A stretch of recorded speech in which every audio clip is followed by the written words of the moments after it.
Napanaginipan mo na bang makakita ng malakas na kidlat? Maaaring bigla itong kumislap sa madilim na langit kasabay ng malakas na kulog. O baka naman nakita mong tumama ang kidlat sa isang puno, bahay, o kahit malapit sa iyo. Nakakagulat at nakakatakot ang ganitong panaginip. Pero alam mo ba na ang kidlat ay hindi palaging simbolo ng masamang pangyayari? Ano nga ba ang tunay na kahulugan nito? Unang kahulugan, biglaang pagbabago.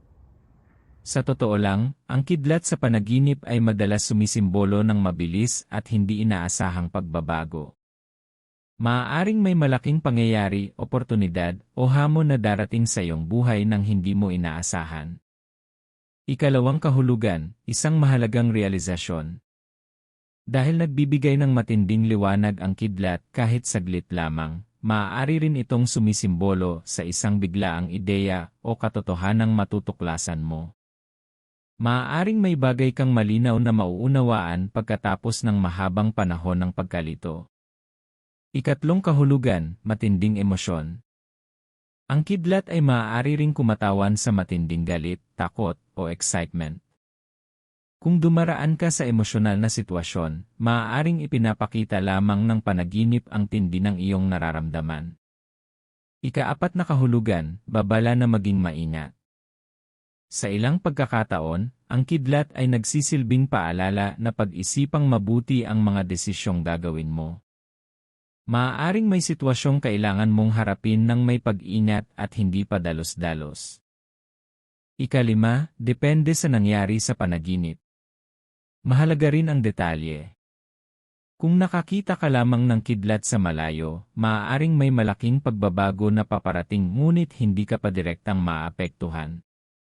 Kung malapit sa iyo tumama ang kidlat, maaaring may biglaang pangyayari na magkakaroon ng malaking epekto sa buhay mo. Kung ikaw ang tinamaan ng kidlat ngunit nabuhay, maaaring simbolo ito ng matinding pagbabago na magpapalakas sa iyong pagkatao. Kung sinabayan ito ng malakas na ulan, maaaring matapos ang isang mahirap na panahon at magsimula ang paghilom. Ika-6 na kahulugan, bagong simula pagkatapos ng pagsubok. Bagamat nakakatakot ang kidlat, maaari rin itong maging simbolo ng paglilinis at bagong simula. Minsan, kailangan munang magkaroon ng malaking pagbabago upang magkaroon ng mas magandang direksyon ang ating buhay. Sa totoo lang, ang panaginip tungkol sa kidlat ay hindi otomatikong nangangahulugan ng malas. Mas madalas, isa itong simbolo ng pagbabago, malinaw na pag-unawa, at paalala na maging handa sa mga hindi inaasahang pangyayari sa buhay. Kaya kung napanaginipan mo ang kidlat, tanungin mo ang sarili mo.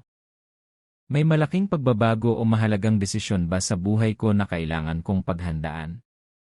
Kung nagustuhan mo ang video na ito, huwag kalimutang like, share, at subscribe sa Dream Science para sa mas marami pang kahulugan ng panaginip. At ikaw, saan tumama ang kidlat sa panaginip mo? Natakot ka ba o namangha? Ibahagi ang iyong karanasan sa comment section. Hanggang sa susunod.